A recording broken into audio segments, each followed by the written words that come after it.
Lita slowly sank onto the stool, her eyes fixed on the contents of the cardboard box. It felt like a dream or some kind of prank. Among the heap of plush toys carelessly tossed into the box lay neatly stacked bundles of cash. A lot of cash. She gasped and shook her head as if trying to snap out of a hallucination. Her throat was dry. Carefully, Lita reached out and touched one of the bundles, thick, firm. The top bill showed a big, bold number, 100. $100. Judging by the thickness of the bundle, there were dozens, maybe even hundreds of those under the rubber band. "Oh God, this can't be real," flashed through her mind. The room blurred. Her head throbbed. She dug her nails into her palms, trying to bring herself back to reality and think straight. Just minutes ago, she never would have imagined that an old toy box she picked up could be stuffed with money. She'd bought it yesterday for next to nothing at a thrift shop, hoping to surprise her little boy. And now, this treasure. A real-life fairy tale. Lita stood up and paced back and forth across the tiny kitchen, trying to stop shaking. Then she returned to the table where the mysterious box sat. The toys, a teddy bear with a missing ear, a plastic truck, a scatter of tiny army men, had been pushed aside to make room for the cash.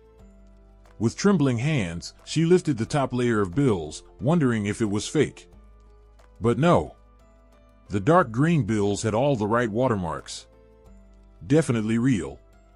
Her knees weakened. She slumped into the chair again, too afraid to count.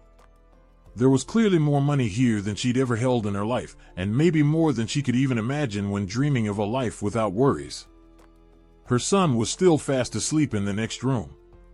Lita kept glancing toward the open doorway, as if afraid he'd come in and see all that money. Not that 5-year-old Brandon would really grasp what those bills meant. But she did. With money like that, she could start over. But how did it get here? Who forgets or hides that much cash in a box of old toys, and then gives it away to a thrift store? It made no sense. Her heart was racing, then skipping, then racing again. The panic made her break into cold and hot flashes. She knelt before the open box and gently moved more toys aside. 10 bundles. 10 thick stacks tied with rubber bands. Some were mixed denominations, hundreds, 50s, 20s. All carefully arranged, crossed with elastic bands. Looked like someone's savings. Serious savings. She picked up one bundle and started counting the bills. Her fingers still trembled, but she tried to focus. She lost count around $5,000 and nervously set the bundle aside. She just couldn't concentrate. But one thing was clear, there might be $100 grand here. Maybe more. Lita wiped her sweaty forehead. A flood of thoughts rushed through her mind. What should she do now? Where did this money come from? Was anyone looking for it? Should she call the police? What if they accused her of stealing? That last thought sent a sick jolt through her chest. No, she hadn't done anything wrong. She'd bought the box fair and square as a discounted item. Nobody told her anything was hidden inside. She tried to recall every detail of the purchase. Maybe the answers were there. The shop had been quiet. The woman behind the counter was middle-aged, said the toys came from an old lady's house. Her distant relatives were cleaning out what they thought was junk. Lita had felt uneasy hearing that. Who knows what kind of energy old things can carry? But she'd quickly brushed the feeling aside, imagining how happy her son would be with the little truck and the bear. And now here they were, bear, truck, and a fortune. Like fate itself had handed her a gift. Lita closed her eyes, trying to calm down. For the first time in months, she felt something like hope. And that scared her. Ever since her husband died, she'd been living in constant fear of the future. And now, out of nowhere, it was as if the universe decided to reward her tears. Could this really be happening, not a dream? To make sure, she pinched her arm. No dream. She was really kneeling in her cramped kitchen, holding a bundle of $100 bills. The first rays of sunlight peeked through the window. Morning had arrived. She replayed the previous day in her mind, trying once again to make sense of it all. She remembered carrying the box home and placing it by the wall. She hadn't had the energy to open it. After working all day as a janitor at the local clinic and riding across town to the store, she was exhausted. That thrift shop was on the other side of Springfield, but it had cheap kids' clothes. Lita desperately needed a jacket for Brandon, and she couldn't afford a new one. That's how she ended up there. She was about to leave when she spotted a big box by the door labeled toys, handwritten on the side, selling for mere cents. At least Brandon will have something to play with, she thought, and handed over the last of her cash without a second thought. Like fate tugged at her sleeve, whispering, "Take this too." So she did. But when she got home, she hadn't opened it right away. Brandon was fussy, and she had to put him to bed, and then, too tired, she lay down beside him. The box remained unopened almost until morning, when she finally woke up and checked inside. And now the sun was up. And Lita's world had completely changed. There was a rustling sound behind the door. Brandon was awake. Lita flinched. He couldn't come in now. In a panic, she stuffed the bundles back into the box, covered them with the teddy bear, and pushed it into the corner. Trying to stay calm, she peeked through the cracked door. "Mom," he yawned, "just waking up." "Aren't you sleeping?" "Not anymore, sweetheart," she smiled, walking over and lifting him into her arms. "Good morning." Brandon wrapped his arms around her neck. Lita kissed his forehead and felt her racing heart start to slow. "It's okay," she whispered, stroking his warm back. "It's all going to be okay." "Mom, can we look at the toys now?" he suddenly asked, remembering her promise from the night before. "You said we would in the morning." He tapped his foot impatiently. "Of course we will," she nodded. "Let's wash up, have breakfast, and then we'll check out your new toys." The boy clapped his hands with excitement and started babbling about the truck. Lita led him to the bathroom, stealing glances at the box in the corner. Her heart pounded again at the thought of what was inside. But Brandon noticed nothing. While he ate his oatmeal, she quickly slid the money under the bed. Then they spent an hour going through the toys together. Brandon eagerly pushed the truck across the carpet while Lita played along, distracted, trying to figure out what to do next. Sometime later, the doorbell rang, far too early for guests or even neighbors. Lita tensed. Could someone already be looking for the money? A chill ran down her spine. But it was only Mrs. Elizabeth, her elderly neighbor, standing on the doorstep. She asked if Lita happened to have an extra loaf of bread. Her legs were hurting too much to go back to the store she'd just returned from. Lita let out a quiet sigh of relief, handed her the loaf she had bought on sale the day before, and wished her well. The old woman thanked her and left. As Lita watched her go, she thought to herself, really, she had no right to complain. Life was hard at times, yes, but she had her arms, her legs, and most importantly, someone to live for. Her little boy. And still, once the door was closed, she leaned her back against it. The memory returned, sharp and painful, 6 months ago, when her late husband's relatives had decided her fate. Her husband, James, had died suddenly in a tragic accident during a military training event. At first, his parents supported the grieving widow. But once the memorial was over, they started talking about the apartment, claiming it had been bought with their son's money. Lita had been speechless. She had a small child. Where were they supposed to go? James hadn't had time to finalize the paperwork, and his relatives took full advantage of that. In the end, after many arguments, she had to give up the apartment and move here, to a rented one-bedroom place on the outskirts of town. The small survivor's pension barely covered food and basic needs. Lita had taken a janitorial job, choosing one with flexible hours so she wouldn't have to leave her son alone for too long. There was no one else to look after him. But even then, it was a struggle to make ends meet. If her mother were alive, she would have helped with Brandon. It had felt like the whole world was against her. At least until this morning. Now, tears welled up in her eyes, but this time, they were tears of relief. Maybe fate had finally decided to end her streak of bad luck by sending her this unexpected gift. Of course, nothing was certain yet, but her heart told her things would be okay. She just had to make the right choice. Then the phone rang. It was the thrift store. Someone politely asked if she'd found anything unusual among the items she bought.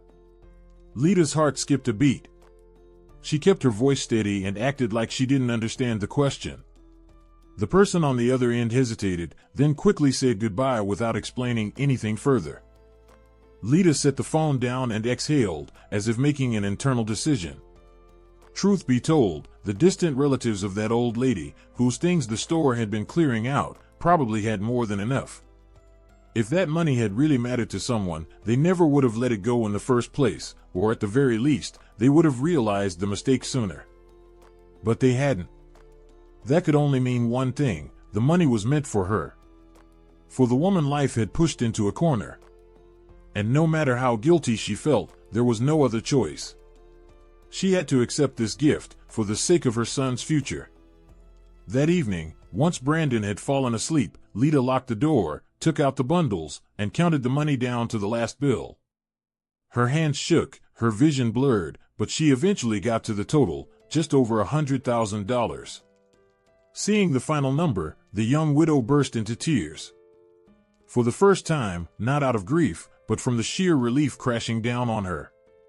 She finally had the means to give Brandon a good life. She didn't waste a cent on nonsense.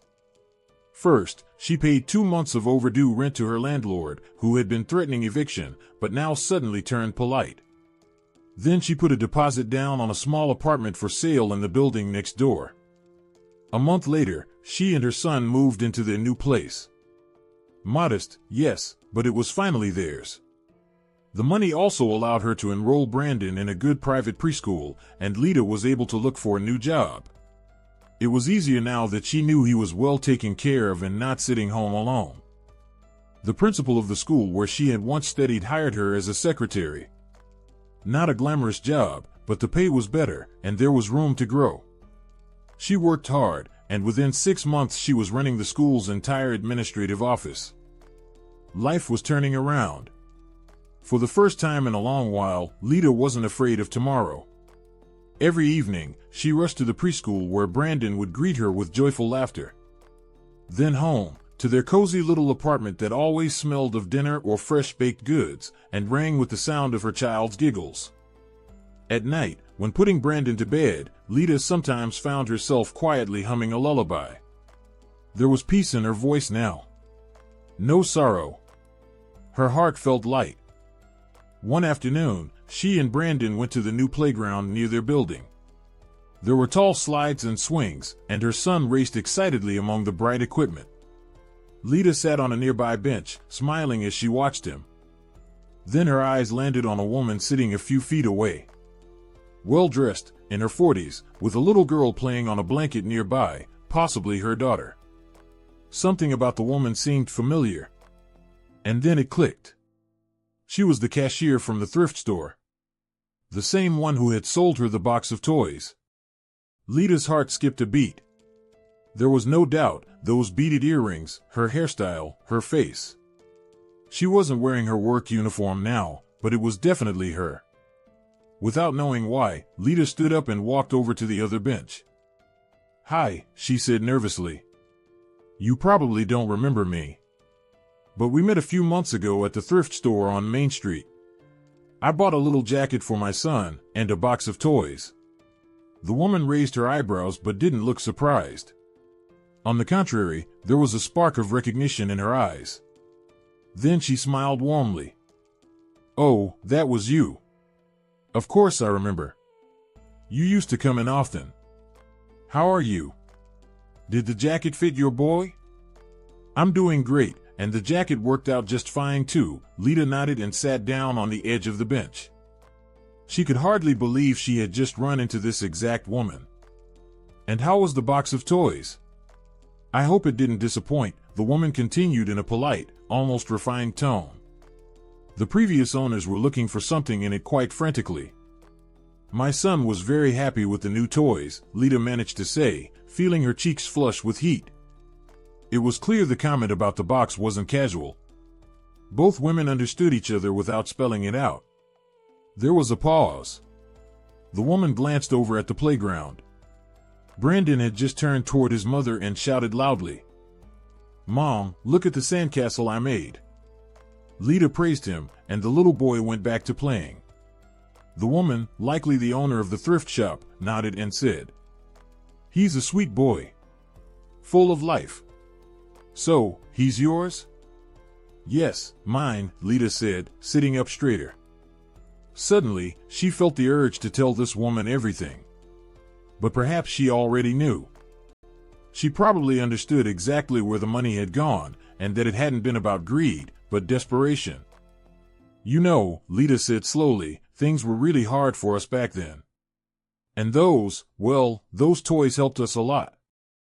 She chose her words carefully and noticed the faintest smile flicker in the woman's eyes, part amused, part content. "Well then," the woman replied gently, "that's what thrift stores are for, helping people when they need it most. I'm glad they were useful to you." They both knew nothing more needed to be said. Without any agreement, they exchanged a glance. Lita reached out and gave the woman's warm, dry hand a grateful squeeze. "Thank you," she said softly. "I think you and your son needed it," the woman replied. "Be happy." That evening, after putting Brandon to bed and finding herself alone with her thoughts, Lita went to the cemetery. She often visited her husband's grave, and there was something special about sitting there in the hush of a summer twilight. "You didn't leave us, James," she whispered, lowering herself tiredly onto the bench near the neatly kept headstone. The moon rose over the cemetery, bathing everything in a soft silver glow.